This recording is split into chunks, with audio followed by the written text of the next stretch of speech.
This episode will be quick, but at the same time, it will convey the message for the end of 2020. I know, the project of 16 episodes about Polish handmade and how it used to be in the olden days and how it is today is over. However, I guess this format of talking to you in English is not yet over. I haven't planned for that, but I said, let's give it a go. It seems that while learning how to bring the handmade magical world into online and popularize beautiful Polish handmade all over the world, I started studying in Online MBA. And on this journey, I met inspiring, incredible female entrepreneurs that keep me standing up. Yeah, I will dare to use this word. They keep me inspired. They help me stand up when I fall down and I feel tired and feel that I've got no energy to continue the podcasting project. As you might assume, it's quite tiring. It consumes lots and lots of energy and time. It totally doesn't pay off if you ask. But still, I kind of feel I cannot quit. And that's because I've got fellow lady entrepreneurs that inspire me on a daily basis. That's why I decided I'll share some inspiration with you. No matter if you're a handmade fan or you're a handmade artist starting your business, or maybe you're somewhere further away in your crafting skills and business, doesn't matter. Because I guess this mindset part about building something on your own is quite necessary. So no matter if you're just a fan or you're an entrepreneur, I think you might use this opportunity to listen to those inspiring episodes with my fellow online MBA friends who took some businesses online. Why am I using those interviews here in the podcast that is actually dedicated to handmade? Well, it seems that I wouldn't be able to convey such a strong message, so much energy that is put in each and every single episode without their inspiration. No matter if that's Lona, who took music online, or Jody, who took movement online, or Elena, who took her stationary classes about public speaking, also online, and another guest that I will introduce later on. No matter the business, what is important, it gave us the thought that also these handmade skills, crafting skills, and handmade businesses could also be taken online. So if you're there listening to this podcast, I'll try to continue with this Friday English format, but this time I'll provide you with something from the other side of this handmade world. Something that is standing in the behind the scenes of our handmade business. Inspiring people. If the previous project that was dedicated to some niched down handmade technique, if you found that interesting, I would invite you to a profile on Instagram that is called Handmade from Poland.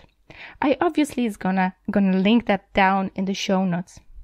But what is important, you will find many more techniques that could actually inspire you and maybe serve as a gift, a handmade gift for your closest ones, for your loved ones. A gift that would actually support small Polish crafting businesses. But what is more, In this series that's going to be presented every Friday up until the end of 2020, I'm going to be talking about this content that is not only for handmade creators, but also for handmade fans. So I'll provide you with inspiring interviews, and I'll be talking about how to start the business based on handmade. It doesn't matter if you use word business or hobby.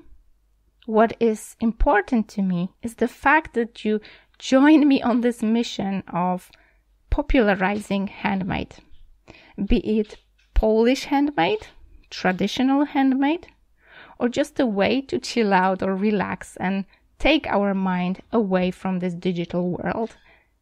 You join forces with me by listening and sharing this podcast. So I'll invite you to this series of inspiring interviews. And if they will push you to do something more about your crafting skills, taking some of your artifacts out of the drawer, hidden somewhere outside the world to see, and you will kind of take them online, show them, make a picture, share with others, I know it was worth it. So let's give it a go. Let's try out. Let's meet every Friday up until the end of 2020. And let's see what will happen next. If you want to share your opinion or just tell me something about this podcast, give the idea for next year, I invite you to contact me by mailing me agnieszka@oplotki.pl. I'll link that down in the show notes as well. Why am I asking that?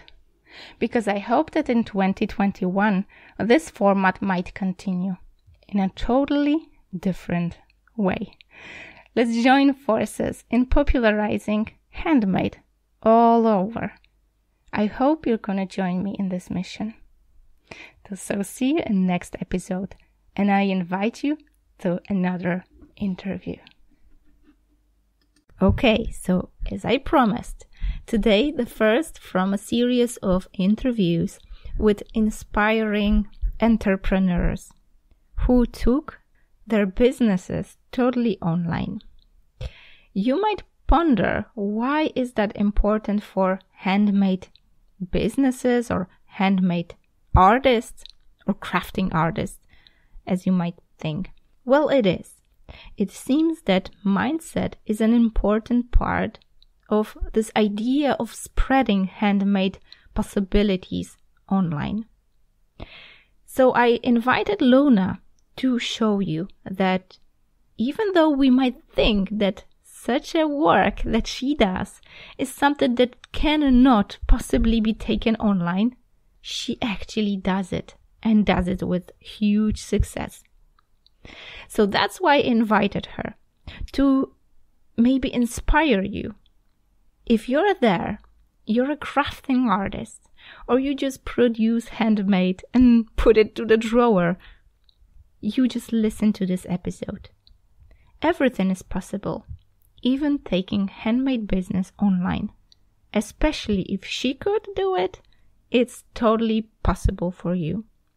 So I'll leave you with the interview and say nothing more as an introduction. But I want to invite you to keep your mind open, because that might change your crafting business. See you in another episode. Hello everyone, I'm Lona. And yes, tell us the story. Yes, well, I teach piano online, which is something that about a year ago, maybe more like 18 months ago, I would have dismissed. I would have just, as a piano snob, I would have said, please don't even talk to me about that. And I also teach music theory, which is music theory is how music is put together. It's basically what you learn when you learn to become a composer ultimately. And I am both. I'm a composer, I'm a piano player, and I teach both things. And now I teach them online. And I always, I used to teach at university. I have a studio downstairs, but it's closed to the public because we're in the middle of a pandemic. All right. And so all of that now, everything I teach now is online, which when I really step back and think about it, really blows my mind. And frankly, if I hadn't been learning how to do this on Samba, I fear we would have gone under. Our ship would have sunk. And so it's been quite a story and quite a journey. Exactly. I'm really grateful that we started with that, because it seems that there's so many businesses that actually drowned during the pandemic. So many things shifted. And I was, 3 years ago when I started like teaching crochet online, people were like, what a crazy lady, like architect doing crochet online. Is she like, did she fall on her head? And now in the middle of, pandemic hit, that was the mainstream of my income, because everybody was sitting at home, getting crazy with being in lockdown. And it was the same thing for you, that basically this online saved your piano lessons, right? Absolutely. At the point that the pandemic hit, I had already tested in Samba 2 theory courses. So I decided I would teach music theory, which I thought was a lot easier to do because I'm not teaching an instrument. I could teach more conventionally with like lectures and slides. And so I thought it fit a little bit better. But then in March, when we went to online, I scrambled. I already knew from teaching theory what worked and what didn't. But this was quite a crazy ride, because you're talking about the difference between teaching adults online and then some of my really young kids are like, my youngest was 4. Oh, wow. 4 years old, and we're having a lesson every week online. It was nuts. And then from there, I have a lot of 6 and 7-year-olds, so quite young children. But it turned out to be an opportunity. I won't say, in-person teaching without the social distancing for piano is always best in my view. However, with online, we had a new opportunity to work on new things and work on things in ways we hadn't before. And some things did better in the lesson. Oh, wow. Some students were able to strengthen their music reading online because I could see their face. We were both looking at the screen rather than usually a child will be looking at their hands and they're not reading their music. So there were some things that I thought, well, I'm going to really take advantage of this, and we're going to I made games, and their reading just shot up. And I think the parents saw a couple of things happen. First of all, they saw that they were improving during the pandemic, during lockdown, and they found that their children wanted to practice more, which frankly surprised me as well. I was really shocked. But, students were really keen to practice and wanted their lesson every week. And so I really... it was quite an eye-opening thing to happen. Well, for kids, I know that my 7-year-old, that would be a sneaky way to have some screen time for her. Right, exactly. I think younger kids, they do relate to it in a certain way, don't they? Absolutely. I just once saw like a little girl from my friend's daughter, and she came to the window. And I guess she had some more screen time that they wanted to. And she kind of wanted to, make the view bigger on the window. So, that gives us like this thought about the danger. I love that. That is so funny. That's super smart. That's like, we need those like that. That's like an innovation. But what you said, it's like you're bringing the innovation, and it seems that this whole crap that happened made us all, really depressed and down. But on the flip side, there were so many innovations, as you said, like new ways of teaching. And do you think that they will kind of, go into your method of teaching as a usual, or will you come back to this regular? I can't imagine it will ever go completely back. I mean, when the time comes that we're face to face again, and because of government guidelines, I'm not going face to face this year at all. I've just sent out the letter, and I'm getting lots of yeses coming back. My fear was that here we would lose a lot of students, but thankfully, knock wood. But I think it's because it's worked so well. So I can't ever imagine it being exactly the same. No, I think that things will stick, and it'll be interesting to see how that plays out. Over time. Exactly. But, I have to admit that when I first met you, Agnieszka, I was really, I was like, who is this woman teaching crochet online? Because I had already thought it would be great to teach theory online, and I had already signed up for like Thinkific, I think, and I started writing a course Like, it was weird because I was writing a course, but who was I writing it for? It was like writing in a vacuum. Like, I feel confident that I can teach anybody anything in music theory, but I don't know what people want. Yeah. So that was weird. And I've quickly stopped. Like, I started writing the course, and after a couple of weeks, I was like, I don't even know what I'm doing right now, because who is going to buy this course? And so I'd been trying for some time to think about how could I get online, because I could see this was going to be the future. I could see that clearly. And also, I just thought it was a good opportunity. And so I was attracted to Sigrun's. I think I did Sigrun's 12 days of Christmas. Of masterclasses. Yeah, over Christmas. And I was like, wow, this is amazing. And I still have all my notes. It's so funny. Loads of notes. And then I met you, and you were talking to me about teaching crochet and teaching crafts. And my perception was always that business would do well online. So if you could be a business coach, or if you could teach people how to run businesses online, then you would do well. But nothing else. Like, I couldn't imagine, certainly not crafting, unless you had an Etsy, which, and I thought, well, I don't even know how successful people are with that. So I was really surprised. And I don't know if you remember, but I really was like, oh, I need to talk to you. Like, tell me about, how did this happen for you? Like, this is blowing my mind. And really, it was your example that made me sign up for Samba. Oh my God. Because I can tell you, I was not used to making that kind of investment in myself as a business. I didn't necessarily yet think of myself as a business, just as a musician who's trying to, get students and all that. So I think that was the big turnaround moment for me. The first thing was taking the plunge into Samba financially, which was scary, but also seeing that you made it work. And then I met a bunch of other Sambas who were doing something that was other than business. And now we have quite a few musicians, don't we, in Samba? There's language teachers, dancers, artists. And so it's been a real eye-opener. And I think, though, the pandemic has shown us why this is working.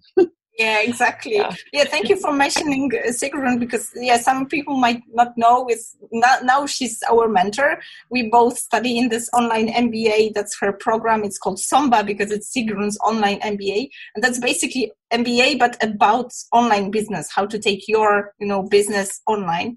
And what's funny that you mentioned, like, how could you take crocheting online? And for me, it was the other way around. I kind of saw what happens in this handmade business, that people don't get a lot of money for their products, even if they get like limited time that you can create those products. So you won't ever be able to, support your 3 kids family with a husband that likes fancy stuff. And we spend a lot of money on traveling. So I know it's impossible to support this kind of lifestyle that we grew up when I was working as an architect. And on the other side, I couldn't support, being a mom of 3 that basically sees her kids being an architect, right? So for me, that was the only answer to kind of, scale it up. But it only proves the point you mentioned, that it's not necessarily that you have to be a business coach or, teach business to make business. It's like you can take basically everything online and make it a business, but you have to know how to do that. And that's really great that you mentioned this process, that you are not creating the course in a vacuum, but you do it for real. Yeah. Right. It's funny because even in that situation where I was highly uneducated about what I was doing, I could feel like this isn't working. And it's not because I don't know music theory. I know it backwards and upside down and inside out. It's that I don't know why I'm doing this. I don't know who my student is, who is the person sitting in front of me. I don't know. And so that's the other thing that's been amazing. If I reflect on what I thought, even at the point where I signed up for Samba, what I thought I would be doing is very different from what I've ended up doing. And it shocked me when I found out what people want. It surprised me because I was like, really? You want that? That's just this little thing. It's so easy because it's part of my life. So if you're a practicing artist and you live and breathe it, you sometimes overlook how valuable that could be to other people because you take it for granted. It's just part of your life. And so it really is a surprise, but you learn how to do all this. You learn how to find out. And this will be the the key to any success that anybody has. Yeah, and it feels so kind of weird because we're so used to, hard work, and suddenly this online gives you opportunity to just like open up this little, shelf out of your like multiple shelves in your brain, and you just take out just this little part, and it's suddenly money flows out of sharing this knowledge. It's like against all our rules that we know, right? Sharing, like giving out what like, sometimes even for free because you want to get this visibility online, like works backwards because it attracts more and more clients. And it's like paradoxically, and it makes more fun with all the business, right? That's right. Yeah, it's great fun. Yeah. I know that at the beginning when we met, we actually started talking about this Polish group in Stomba, because in Stomba there's this international community because the whole program is in English, but then we have those language groups, and obviously I was having this ambition to have the Polish group running, and we made it happen. And obviously I approached Lona because she has this Polish sounding name. There was so much fun about that because it turns out you also have Polish roots, but it's, but those are only roots. And it turned out that in this Polish community, we have our common mastermind. So there is this time and space to discuss the ideas, even though, you teach music or music theory. I'm from the different world, like this handmade world. And we've got language teachers, we've got coaches, and we've got even a specialist of design thinking. Everybody's doing something totally different, but this masterminding gives us this insight into our businesses that we would never, have on the regular basis. That's right. Yeah. I have to say the Polish group is the group to be in. I mean, it's just so happening in there. The smartest ladies in Samba are in the Polish group. I'm not just talking about me. I'm really talking about... we've got this pressure, we invested so much because a dollar is, Polish zloty is $0.25, so we want to squeeze everything out of this program. Yes, that's right. Yeah. But I mean, I have Polish heritage, so I'm an American living in the UK is part of my story, but my father's family, we're Polish, so I have the Polish last name, it's true. And but I don't speak Polish, sadly, but that hasn't been a barrier to being in the Polish group, so everyone is happy to speak English when I'm there. And the mastermind group, that group is really happening. I think that were it not for the Polish group in the first 7 months of Samba, I would have really been lost. It's easy so these little masterminds, they're really key. The little masterminds are key for sure. They're very, very useful. Yeah, because it's easy to, go into the program and have this huge library with content and take in this knowledge and take it in and do nothing. And finally, it's all about doing the thing, like implementing that and creating this business. Yeah, it's really fun that, I'm really grateful that we could talk. I have this, inner deep feeling that it's something that I owe to my fellow, entrepreneur friends that kind of take a look at my Facebook profile, because I kind of feel that during this whole crap that happened, there were like more and more those, pseudo authorities that would like to teach you how to take your business online. And when I saw this, massive wave of disappointment, people starting online and being totally, no, it's not working for me, I said, I have to do something about it. And I said, sharing this story, like how we met and what we're doing, like something totally niched down, but it's, working and bringing money and supporting our goals. That kind of feels now I'm like bringing it back what I was given, right? And did it change something for you, like this everyday life and like doing the business online? Did it change for good, or like did it give you some insights? Oh, very much. So, yes, actually for me, it had a profound effect, which really was completely unexpected, which is that at the end of the year, so I'm a pianist and I'm also a trained composer, and in my composition, in my composing life, my creative life, it's been hard for me. It's not so much a writer's block thing as much as it is like being so busy outside of not finding enough time for creativity, not finding space for creativity, because I'm always out teaching, and it's almost like I'm always giving out. And then when I'm done, I come home, my energy is sapped. I just like blah, I do nothing. Yeah. And that's on me. I as you know, I have to figure that out. But Samba kind of helped me to do that, so much so that by the end of the year, I was starting to hear my music again, like in my head. Like it literally happened on the train one day, and I remember being so excited. Like we were on a trip to London at Christmas time. We were going to go and have fun, and I was like, no, I just want to work. I have to go get some headphones, and I have to work because it's all coming out here. And I really attribute that to Samba because of the way that I was working. I was teaching theory again, for one thing. I mean, I should just say really quickly, I'm trained to teach theory at the university level and used to do that, but the college that I used to teach at shut down nearby, and my other college that I was teaching at also, that program is dying, I'm afraid. And so higher education is in a really bad place at the minute. So I hadn't done that. I'd just been doing the piano teaching business for I can't remember, maybe four years when I joined Samba, 4 or 5 years of just teaching piano.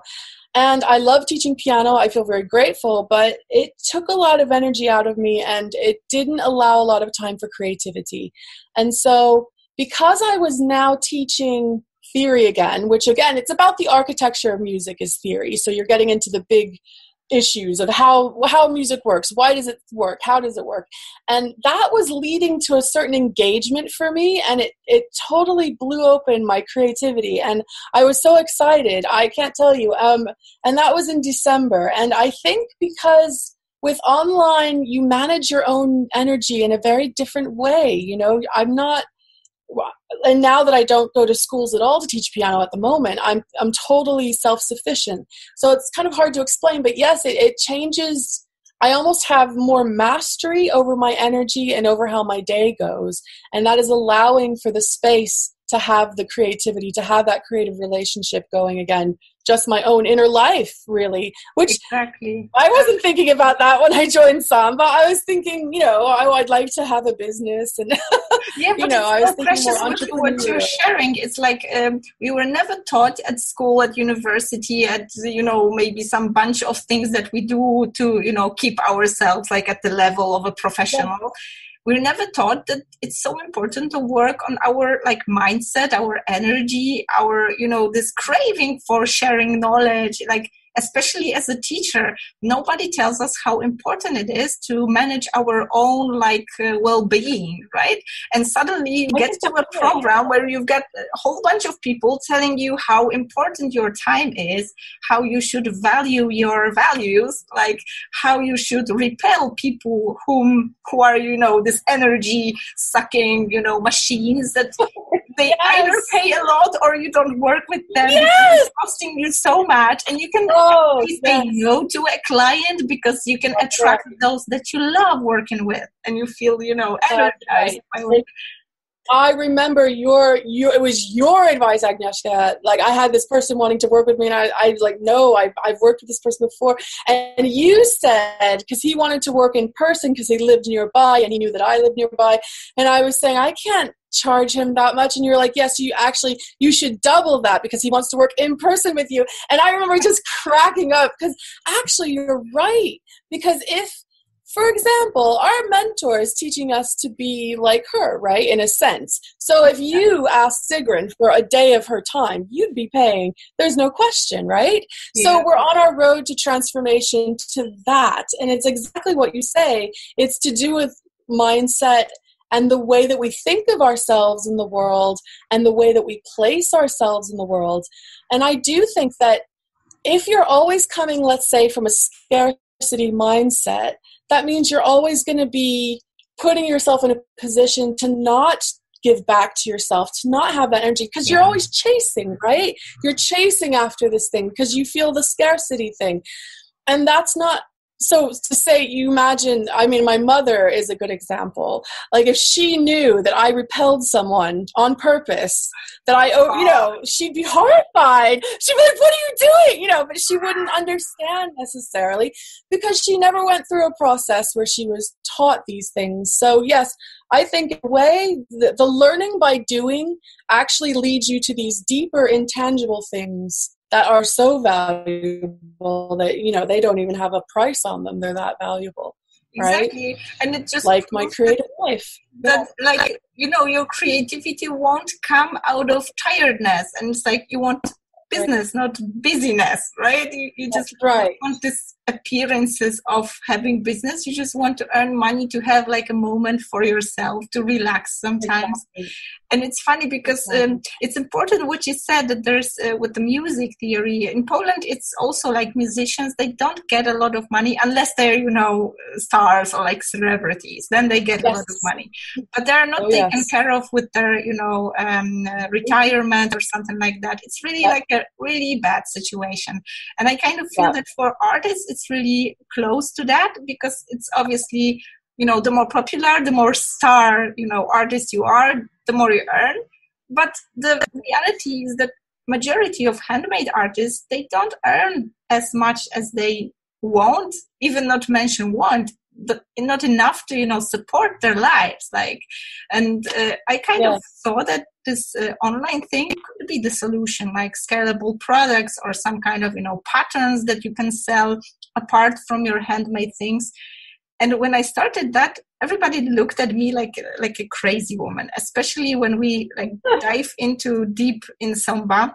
There's this positive energy around everything. Obviously, we worry if we manage to earn money. The whole program costs so much that you've got this pressure to pay it off or something like that. But there's this whole bunch of positivity. And I some kind of feel that it attracts those people who are positive, that they want to buy things from you, not only because of the things that you have on sale, but just they buy your energy. They want to have it fun, have it nice. And it seems like nowadays it works this way. That's right. That is really the case. I had a student email me. It was such a strange email. So we had finished a 3-month course bundle, or no, it was longer than that. Sorry, about 5 months that we had together working on music theory. And she was so sad that it was ending. And she said, I'm addicted to you. And I read that because I remember the conversations we were having in Mastermind. Because you think to yourself, well, look, anybody could look up music theory on YouTube. And it's true. There are many videos just with that information for free. But the thing is, they don't have my framework. They don't say it the way I say it. They probably don't even have the same vision that I do of what music theory is and what it means to teach it. And that really communicates. And people will pay for that.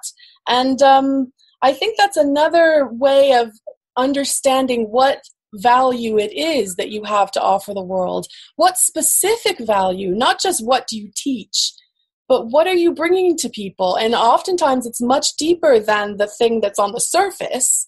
Exactly. Yeah. So, and I think that in the community, we very much talk about that. And I think you're right. The community aspect is so important because of having a network of individuals who understand this and also understand and are doing it with you, what it's like to go through the process of finding all of that out. And I think without those people standing next to me and without me next to them, I'm not sure it would happen a lot of times. So that's another sort of intangible in a sense, but you could just chalk it up to community. But exactly. Yes, yeah. Exactly. It seems so unreal when you think of it, think that I could sell my stuff online or do this and that, and then suddenly when you tell about it, have somebody to share your craziest ideas, would that shit work? Oh no, I don't think so. And you suddenly have people chipping in ideas that could kind of put those puzzle all together, and suddenly you have this picture that, yeah, that could actually work. And it's like you're generating those innovations like constantly, and then there's just matter of, you know, parking some ideas for later, not to get crazy. But it's true what you're saying. At that point, it's easy to understand why we're just like, you know, smiling all the time. There's obviously we have those concerns, like our competition is looking at us, whether it's gonna, you know, be stealing of our, you know, ideas and things like that. But as you said, if somebody buys us for our energy, for who we are and how we convey the content, just like with crocheting, you've got a bunch of YouTube videos to, you know, learn that.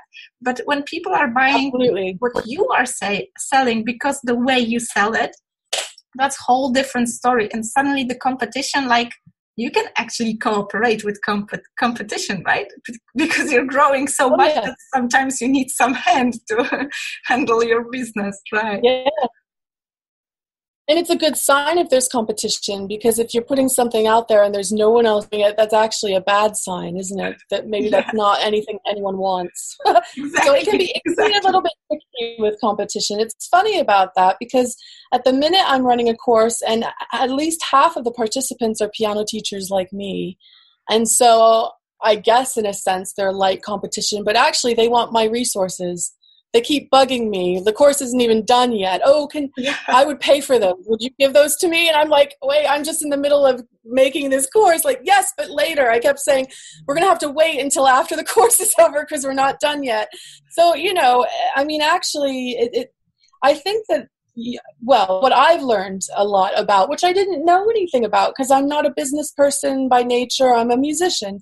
But what I learned was what value is and what it means to exchange money for value, because I think money is such an issue for people, and me included, and I haven't got everything figured out, but I can see that I've come a very long way in terms of like charging enough. I still think I don't charge enough, but I'm better than I was.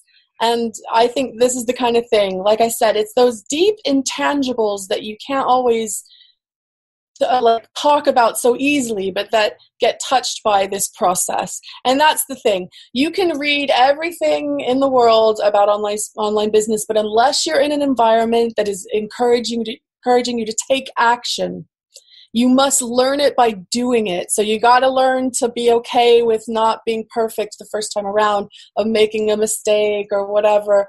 And that's another thing that I've really learned, to become a real, like a massive action taker. Yeah. Exactly. And so that's what's different about Samba from, say, just a course where you study, let's say. Yeah. It's a very active course. I'm really curious about, also this, first time we met. That's really interesting for me because now I'm, after I joined Samba 3 years ago, and then I bought Samba once again to stay there, and then once again to stand there. And then I upgraded to a program that is even more intensive, because obviously when you grow, you have different challenges like building your team or things like that. I always come back to those moments when I just started with this affiliate, being affiliate, ambassador for the program, because I kind of had this impression that I was given so much, it was so mind-blowing, so eye-opening, that I want to kind of pass it on. It was this moment when somebody gave me this hand and took me upwards. Now it's my duty to take somebody with me, give it back, pass it on. Yeah. And I remember when I started with this affiliate, ambassador as a Samba, I was so eager that I kind of approached everybody, I will tell you about this program. It's just changed my mind, and I created my whole business on crocheting. And I remember when we were talking, only now I understand how people on the other side must have felt what a crazy lady. What is she selling actually, right? What does she want from me? Yeah, I'm really curious about your experience, because that might actually, help those people that I sometimes approach. So sorry if I approached you too quickly. So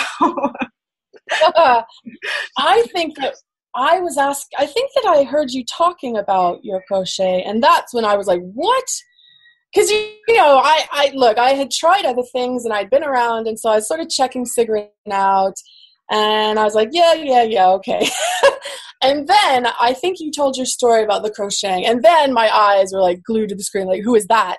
And I think I asked you some questions. And then I think you might have sent me a friend request. And because I didn't recognize your name, and it just always depends on what mood I'm in. I'll either say yes or no, and I was in a no mood, and I just like no, and, and then I think we had some more conversation. I was like, oh wait, I think, and I sent you a message saying, I'm so sorry, I didn't realize that was you that sent me a friend request.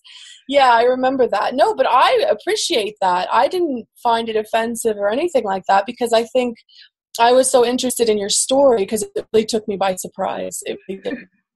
Yeah, that's really precious, because I sometimes, I have this, we are used to having this positive energy in the program. So it's like everybody's so kind and like so supportive. If you have a bad day, there's always somebody to like push you in the butt and tell you, you don't cry, you just do it, right? And you go, okay. Yeah, that's right. You're so used to this positive vibe that sometimes when we go through affiliate launch and I kind of tell somebody that I kind of feel that, this program would like save your ass, that you would make gazillions out of, online business with the things and I kind of approach this person and tell them like, there's this free webinar or something going on, just go and check it out. And people are just like, what the hell? Somebody's like helping me out of the blue? That doesn't happen in my life. She wants to study something. I know, it's true. Yeah, but I think really helped me with the mindset. It's like I don't have to be so damn afraid of approaching people and like trying to give them a hint that something's nice going on. And I know that Stigma is going to be creating a whole bunch of free stuff just to present her skills, so it's always easy. Yes. Yeah, I don't want to keep you here for too long, but I'm just like want to finish up with just one question, like about those masterminds, because. I figured, like, for me, masterminds are, like, most important part of the program now, especially in the beginning, obviously, the knowledge, the, step-by-step, leading you by the hand and things like that. But now I kind of feel that I will, prolong being in this program forever for those masterminds, for being in this community. And now when I have people like jumping to the program through me, like as an affiliate, it's always that I add on this extra masterminding together. And I just wanted to have your take on those masterminds. Did you like approach like idea of masterminds? Because I get this impression that there are more and more people talking about masterminding, and they somehow kind of understand this idea differently that we do in Samba. Mm-hmm. Did you come across that? What's like kind of, masterminding for you? What does it mean, like masterminding for you? I didn't know what it meant going into it. But I would imagine, well, the way I can speak to how it works in the program, and masterminding, I think, is really an opportunity for you to come in if something's on your mind or something's happening that week in your business, that you can talk about it and get the impression of others in the group, ideas or feedback or advice even. And so it's kind of like putting heads together. So it's not just you figuring it out, it's other people as well, and they're on different points along the timeline, aren't they? Yeah. So that can be useful as well, especially to a brand new person. I remember that being very helpful. Definitely. I took paid notes, even if somebody else came in with a problem and I maybe didn't even know what they were talking about. Not kidding. Like I'd be like, what's an email list? I'll just write it down. One day I'll know, So I took the first few, I was just scribbling the whole time. I remember really taking loads of notes because talking through different kinks that come up, different knots, little problems, that kind of thing.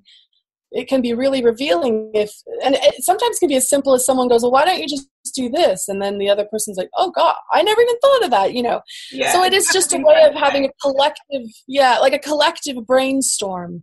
That's sort of how I experience it. Yeah, exactly, and it gives so much value. Yeah, Lona, Yes. I just want to ask you what's happening in your business now. And like I want to just at least have my gratitude and like I don't know, promote what you're selling now or something. I believe that people are watching, so they are curious. Yeah.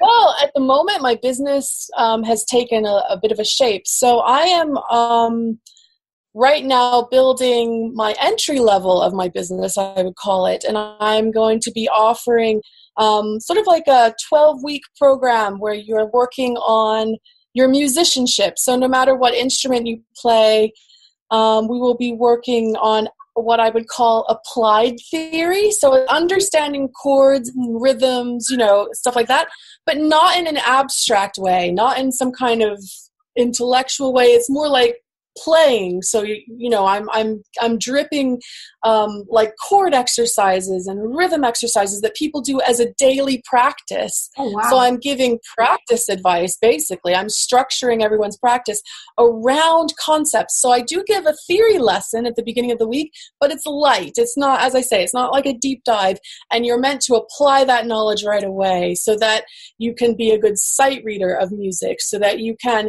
hear music in your head without having to play it first, so that you can write down any music that you might hear, your own creative music that you hear in your head. What else? So that you can even learn to transpose music at sight. And so at the minute, I'm running a course that I will marry with another. So these are all free courses to begin with, because that's the great thing, is that you do get an opportunity to test. And it sounds crazy, but how excited am I to be offering a free course? That sounds nuts. That's true. But it works. Believe me, it works really well, in fact, because you find out what works and what doesn't. And you also attract clients. And you also figure out, who do I work well with and who do I not serve well? Because if you waste your time on people that you just can't help for whatever reason, then you're wasting time and money and energy. So it's a very good process to go through. And in May, that's right, in May I did a free workshop about sight singing, which is somebody puts a piece of music in front of you and you can just sing it without playing your instrument. And now I'm doing a course on sight reading, which is everything I just described. And I'm going to put those two things together, and they're going to be like my little, I guess you could call it almost like an academy, where you get a daily thing to practice in rhythm, a daily chord thing to practice, a daily piece to sight read. So it's very much, I have to think about what I might call that. And then I also have my what I call my deep dive courses, and these are for people who want to go into theory in some depth. And I've got 3 of those bundled together. It's right now to help people pass their theory exams in the UK, but I'm going to broaden that out in the coming year. So that's how everything has taken shape. And I would have never predicted that a year ago. I would have never thought. And then but what did it? This is interesting, is the fact that I had the piano school on skills together to do this sight reading class, and it was hugely popular. People were really into it. So, and I would have never predicted that. So, you learn what best to do by doing. You learn by doing. But that's totally anyway, crazy. I kind of feel that even your competition watching you, they're probably thinking, I'm going to get hired soon. Yes, right. Maybe I might need to start building a team soon, because it is getting to be a lot. So I hope that the video will help like some VA that is feeling that I want to work with a person with that kind of vibe, that she's going to approach you, or he's going to approach you, like, for your energy, because it's contagious. I just can imagine those people that are studying at your future academy or in your courses now. I believe that this pleasure of taking knowledge out of you, like with this energy, with this fun, with this regular approach, not like academia, this approach. It's like turning down all those obstacles to the process of acquiring new skills, right? Yes, very much. You know what? I really believe in that because coming up through, I have a PhD and I got it at an Ivy League school. It was very serious, let me tell you. So I remember how I felt. I mean, I was a working class kid. I didn't have money. I didn't come from money. I went to a school where everyone had money, and it was a lot of men. There's nothing wrong with men. I love men, so don't get me wrong. However, as a woman who was working class, there were definitely barriers, and you either were brave enough to just push right through them. Oh, yes. You were brave enough to push through the barriers or you weren't, and I was. And so in a way, it's not a policy. I'm not conscious about it, but in the back of my mind, I am reaching out to those people who feel, for one reason or another, the barrier. I think especially in classical music, people feel barriers, and that is not my style. There are no barriers. So yes, it very much is the way that I think this is why people are attracted to my teaching, actually. When I get feedback, I think people feel like it's within their reach. Yeah. So that's a very important thing that they feel that, because it is in their reach. Yeah, anybody can so have it. Fun that this online thing kind of even helps with tearing those barriers down. It's very much. You can have your your bookshelf in the background, or like I have my kid like running around, and nobody cares if I'm like certified architect. It's like the way you speak, the way you talk to people. It's important. It's like here and now is important, not everything that you have behind in the future for you. That's really important.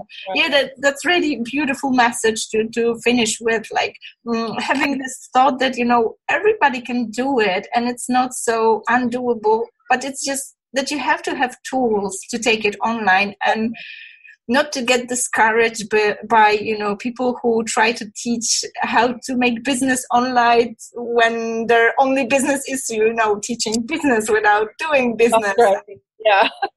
Exactly. Warn people that it's really important to look up at your mentor and see the values behind the person, like the story behind the person. And that's what really beautiful about this online business, that you can, allow yourself to have this whole broad selection of people you want to work with. Yeah. That's right. Yeah. Thank you, Lona, for today. I hope that I didn't, work you out too much, but I'm really grateful for this talk. Thank you. I'm so happy that I met you, because I think if I hadn't have met you, Agnieszka, I'm not sure I would have taken the leap. So thank you so much. Likewise. It's like constant inspiration. And I'm so glad that we already met in, this upgrade program. So it shows that together, when we stick together and help each other, it's always easier to, jump into this next level. So precious. Thank you so much. Thank you.